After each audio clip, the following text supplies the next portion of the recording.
আসলে আমাদের যুব সমাজ আমাদের দেশের সবথেকে গুরুত্বপূর্ণ একটা সম্পদ। এই যুব সমাজকে যদি আমরা আমাদের যুব সম্পদে পরিণত করতে না পারি, তাহলে আমাদের পরবর্তী প্রজন্মর যে নিশ্চিত ভবিষ্যৎ সেটা নাই হয়ে যাবে।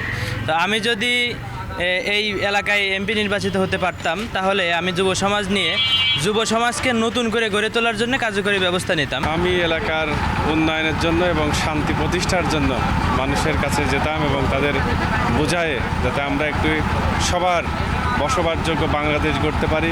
সেখানে দল, মত, ধর্ম, বর্ণ নির্বিশেষে সমস্ত মানুষের অধিকার নিশ্চিত করার জন্য আমি কাজ করতাম। আমি যদি এমপি হতাম তাহলে পান্টি, কুমারখালী, খোকসা এই অঞ্চলের মানুষের জন্য চাঁদাবাজি বন্ধ করতাম, দুর্নীতি বন্ধ করতাম, রাস্তাঘাটের উন্নয়ন করতাম, স্কুল কলেজ নির্মাণ করতাম, সুশিক্ষা নিশ্চিত করতাম। বর্তমান যুব সমাজ নষ্ট হচ্ছে যে মাদকের কারণে।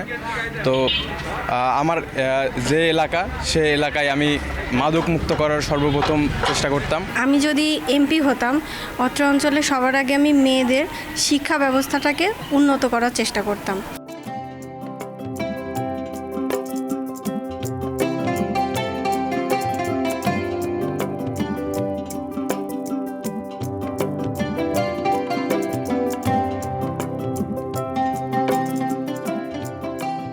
আমি যদি এমপি হতাম, এই যে আমরা যে ভোগান্তি হচ্ছি, এই ভোগান্তিটা আমরা রাখতাম না। বুঝতে পারছেন তো? এই যে আমরা কৃষকরা আছি, কৃষকরা সবসময় বাড়ি খাচ্ছি, হ্যাঁ, এই সব এই দালালে খাচ্ছে, ও খাচ্ছে, এই কৃষকরা পাচ্ছে না। বুঝতে পারছেন তো? আমি যদি এমপি হতাম, আমরা এই জিনিসটা আমরা রাখতাম না। যদি আমার ক্ষমতা থাকতো, তাহলে আমি চাষির কোনো সমস্যা দেখতে দিতাম না, তার আমি হাতে মুনসা দিতাম। আমি এমপি হলে সরকারের হচ্ছে খাদ্যের মাল লালি পারে প্রত্যেকের ঘরে ঘরে পুষিয়ে দিতাম মালগুন। আমি যদি এমপি হইতাম তো আমার দেশে যে গ্রাম্য কোন্দল, মারামারি, ফ্যাসাদ, ঘর বাড়ি, অত্যাচার হইতো, মাঠে ক্ষেত গাঁতি কাটা হইতো, এখন সেইটি নির্মূল করতাম।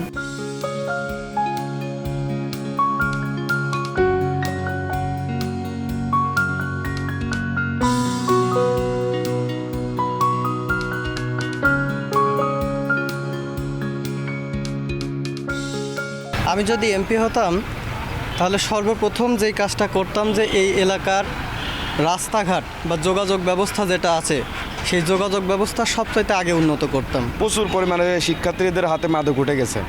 আমি এই জিনিসটা সবার আগে মনে করেন যে পরিহার করতাম, বা শিক্ষার্থীদের হাতে যাতে মাদক না যায় সেই বিষয়ে সব থেকে মানে যত পদক্ষেপ নেওয়ার দরকার আমি সেই পদক্ষেপগুলো নিতাম। অবশ্যই চেষ্টা করতাম যে কর্মসংস্থানে যাতে নারীরা আসতে পারে, বা নারীদের কর্মসংস্থানে আসতে যে প্রতিবন্ধকতাগুলো থাকে, বা বিভিন্ন সময় বলে না যে তুমি মেয়ে হয়ে এই কাজটা করতে পারবা না, বা এই কাজ তো এখানে ছেলে প্রয়োজন, এই প্রতিবন্ধকতা যাতে তাদের কাটিয়ে ওঠে। আর বিশেষ করে নিরাপত্তা, অনেক মেয়ে কাজ করতে চায় কিন্তু নিরাপত্তার কারণে তারা পারেন না। তো আমি চাইতাম যে সেরকম নিরাপত্তা জনিত কোনো সমস্যা যাতে আমার দ্বারা সমাধান হওয়া সম্ভব বা প্রশাসনিকভাবে সম্ভব হয়, সেক্ষেত্রে আমি সাহায্য করার চেষ্টা অবশ্যই করতাম। আমি যদি এমপি হতাম সেই ক্ষেত্রে আমাদের অঞ্চলের শিক্ষা ব্যবস্থা, রাস্তাঘাট এবং শিক্ষা ব্যবস্থা থেকে শুরু করে স্বাস্থ্য থেকে সমস্ত কিছুকে উন্নয়ন করতাম। কুমারখালী একটি হচ্ছে শিল্প অঞ্চল, পাশাপাশি হচ্ছে সাংস্কৃতিক যেই রাজধানীটা বলা হয় কুষ্টিয়াকে, সেটা হচ্ছে কুমারখালীকে বেস করেই বলা হয়। সুতরাং সাংস্কৃতিক ক্ষেত্রে আরও উন্নয়ন, এখানে যে একটা বিশ্ববিদ্যালয়ের দাবি ছিল অনেক দিন যাবত যে একটা সাংস্কৃতিক বিশ্ববিদ্যালয় হবে, কিন্তু সেটা পরবর্তীতে আর বাস্তবায়ন হয়নি। একটা সাংস্কৃতিক বিশ্ববিদ্যালয় পাশাপাশি এখানে যে তাঁত শিল্প আছে, যেটা এই তাঁত শিল্পকে আধুনিকায়ন করে পূর্বের যে ঐতিহ্য ছিল, কুমারখালীর একটা যেই প্রাচীনকাল থেকে একটা ঐতিহ্য ছিল শিল্পনগরী হিসাবে, সেটাকে আবার ফিরে আনার চেষ্টা করতাম।